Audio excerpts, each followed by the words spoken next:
Bismillahirrahmanirrahim. Assalamualaikum warahmatullahi taala wabarakatuh. Kepada Dr. Azrin dan rakan-rakan saya lah. Jadi pada video kali ini saya akan berkongsi berkenaan dengan pengalaman atau perkara baru yang saya belajar setelah hampir 4 bulan berada di Muzium Pengurusan UM. Jadi saya merupakan kaunselor pelatih di Muzium Pengurusan UM. Okey, Muzium Pengurusan UM ni berada berdekatan dengan library dan juga chancellery dan berhadapan dengan USS. Jadi mungkin ramai lagi yang tak sedar tentang kewujudan adanya muzium pengurusan di UM ni. Jadi saya akan berbicara, fokus saya kepada 3 perkara utama yang saya belajar, iaitu apakah manfaat ataupun perkara baru yang saya belajar sebagai seorang pelajar, yang kedua sebagai seorang kaunselor pelatih, dan yang ketiga sebagai seorang staf ataupun pekerja di sini. Jadi saya akan kongsikan 3 perkara tersebut apa yang saya belajar setelah hampir 4 bulan berada di Muzium Pengurusan UM. Jadi di belakang ni, ini merupakan Muzium Pengurusan UM. Tersegam indah kan. Jadi kita ke video yang pertama. Perkara baru yang saya dapat belajar setelah praktikum selama 4 bulan di Muzium Pengurusan UM sebagai seorang pelajar. Okey, saya dapat belajar berkomunikasi dengan baiklah. Seperti mana kita tahu, di Muzium Pengurusan UM ni, bila kita bercakap berkenaan dengan muzium, ianya merupakan satu tempat kunjungan orang ramai. Jadi bila kunjungan orang ramai ni, saya kena berinteraksi dengan orang ramai.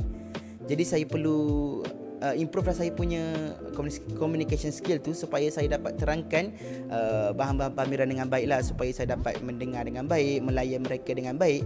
Jadi ini merupakan antara satu perkara yang sangat penting lah, satu faedah atau satu perkara yang positif yang saya dapat daripada praktikum di muzium. Sebab macam mana kita tahu, communication skill tu merupakan satu perkara yang penting sebagai seorang kaunselor lah. Jadi itu merupakan perkara pertama yang saya dapat belajar sebagai seorang pelajar di sinilah. Kita pergi kepada poin yang kedua, iaitu berkenaan dengan perkara baru yang saya belajar sebagai seorang kaunselor pelatih lah. Okey, apabila kita berada di muzium ni, kita terikat dengan kerja muzium, dan juga sebab kita sekarang berada dalam practical counselling, jadi kita terikat juga dengan sesi-sesi counselling dan sebagainya. Jadi perkara baru yang saya belajar adalah macam mana untuk saya arrange masa tu, saya bahagikan masa untuk saya arrange sesi counselling, untuk saya buat kerja-kerja muzium dan sebagainya lah. Jadi saya belajar banyak perkara barulah berkenaan dengan cara untuk arrange masa, sebab kita memerlukan 100 jam kan sesi counselling, tak kira individu ataupun kelompok tu sendiri.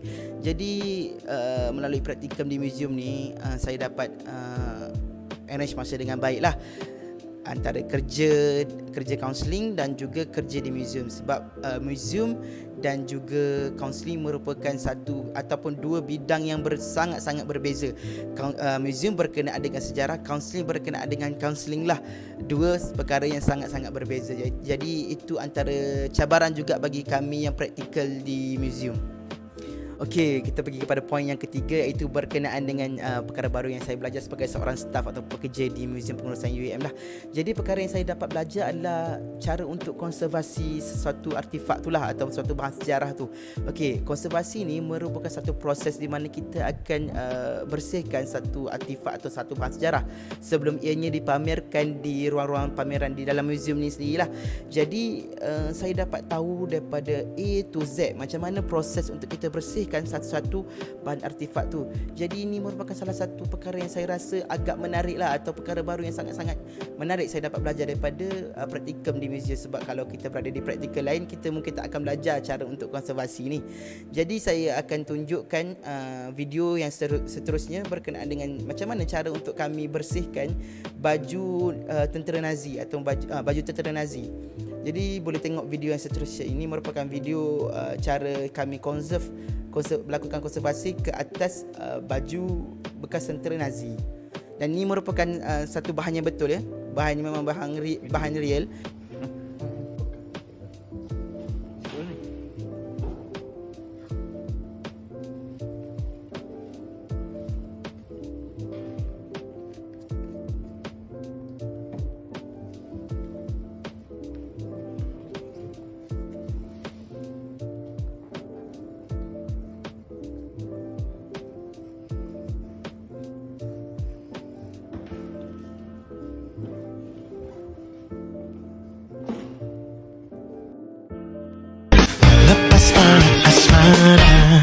Asmara